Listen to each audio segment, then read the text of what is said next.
Oh, ano na mga idol? Ayan, so medyo maganda nga pala ang ating pasada. Ayan, medyo napabiyahe tayo ng Ascot na naman mga idol. Medyo hindi tayo nakakapahinga.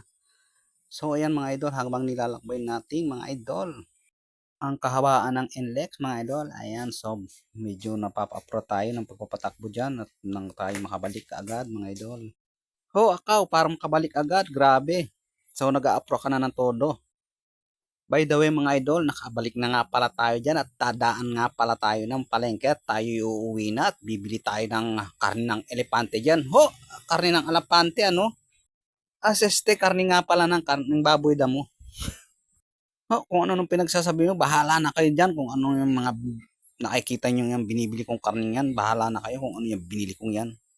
By the way nga pala mga idol, so binayaran na nga pala natin yung ating biniling karne. So medyo maganda ang kinita natin. Ho, akaw, ganda ng kinita. Siguro naka 3,000 ka, no? 3,000. De, 500 lang. Kaya tuloy binili ko na lahat ang karne dyan. So, dyan papauwi na tayo dyan mga idol. Medyo nakadali pa tayo ng pasahero. So, sinakay pa natin at nagpunta pa tayo ng bypass road. Nako, bypass road. Napakaganda pala dyan. Ngayon ko lang napuntahan.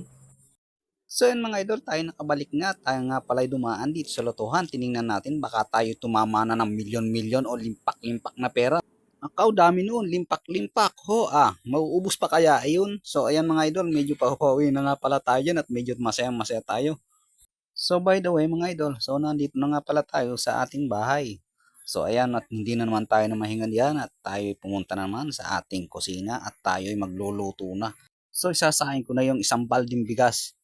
At dahil kasi napakaganda nung nabili kong karni, mga idol, yung karni ng elepante, napakasarap niyan, karni ng elepante o karni ng baboy. So bahala na kayo dyan mga idol kung ano yung karni yan.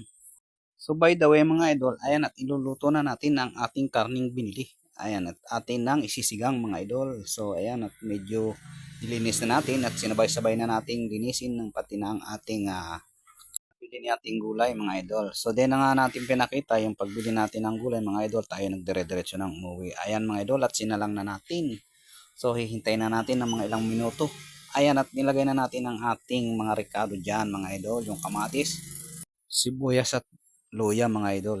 So medyo ko nang minamadali ang pagluluto natin dyan mga idol at nagkawawala na mga bulati na naman natin sa tiyan at medyo ngayon na naman tayo nakabili kasi ng karne mga idol.